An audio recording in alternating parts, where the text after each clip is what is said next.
Hello, dear students. I am your English teacher Rakesh Suthar from Ambuja Public School.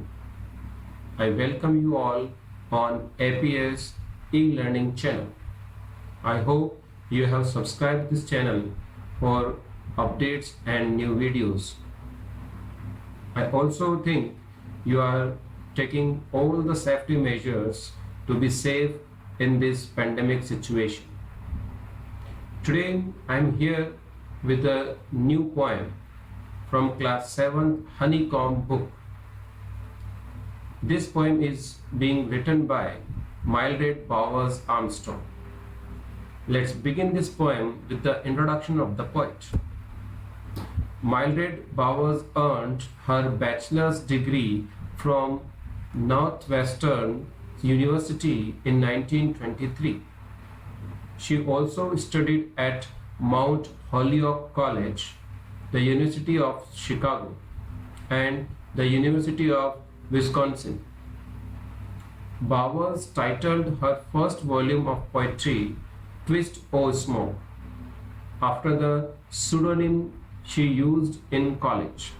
Twist O Smoke won the 1928 Yale Younger Poets Prize and was published by Yale University Press. Bowers also published verse in periodicals under her married name Mildred Armstrong. This is a very small poem. This poem has 6 lines. The central idea of this poem is the poet tells us about the nature of the squirrel, that it is innocently naughty and likes to tease anyone who comes near him. The summary of the poem: the poet saw a squirrel sitting on a tree and eating nuts. Its tail was raised upward with the tip pointing downwards. Thus, the tail seemed to be making a question mark. It had a grey coat. It was so loose that the poet calls it an overcoat. In order to eat a nut, it was sitting straight. Squirrel is funny little animal that likes to play with human beings. If human beings ran round his tree, the squirrel wouldn't be frightened. It would like to tease and play. To do so, it would also run round the tree and from the opposite side. So basically, this poem points out the movements of squirrel, how it sits on the branches of the tree or on the ground, how it eats nuts, and how it plays with human beings, how it teases human beings. So this is about the poem. Now if we talk about the poetic devices used in this poem, the first poetic device is alliteration.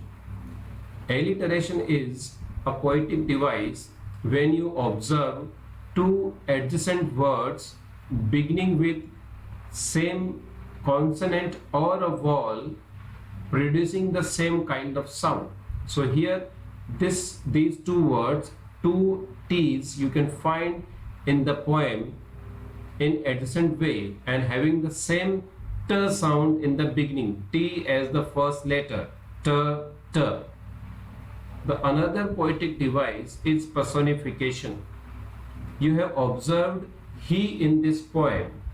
So he is a pronoun that we use for human beings, and this pronoun he here is used for a squirrel, which is an animal.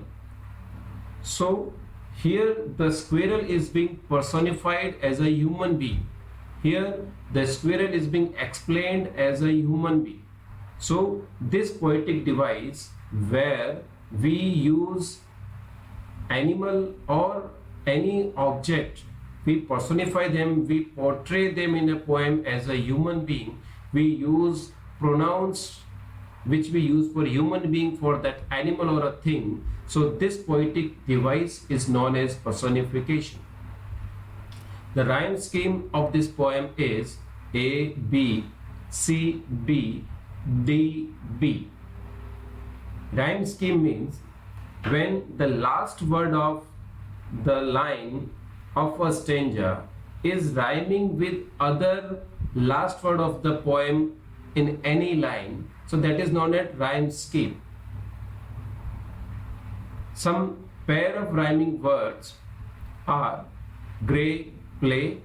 You can see play, gray. So at the end both the words are having same sound. Gray, A sound is there, play, A sound is there. So these two are rhyming words. So these two will have same alphabet when we will mark rhyme scheme for these lines. Similarly, play, way, play, way. So this gray word was in the second line, play was at the fourth line, last word, and way word was the last word of the last line. So that is why these three words in this poem are having same alphabet B as a rhyme scheme symbol.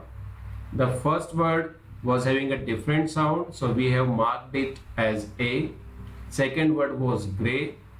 Third word was having a different sound than first word and first line in the second line.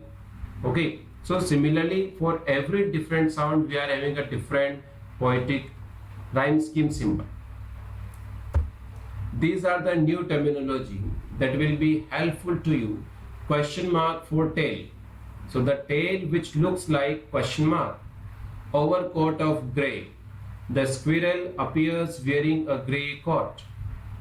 These teased to make fun of. The students were teasing the fellow students. I hope you have understood this poem. If you have any question, any doubt regarding the poem, kindly do ask me. With this, I say thank you for watching this video. Thank you very much.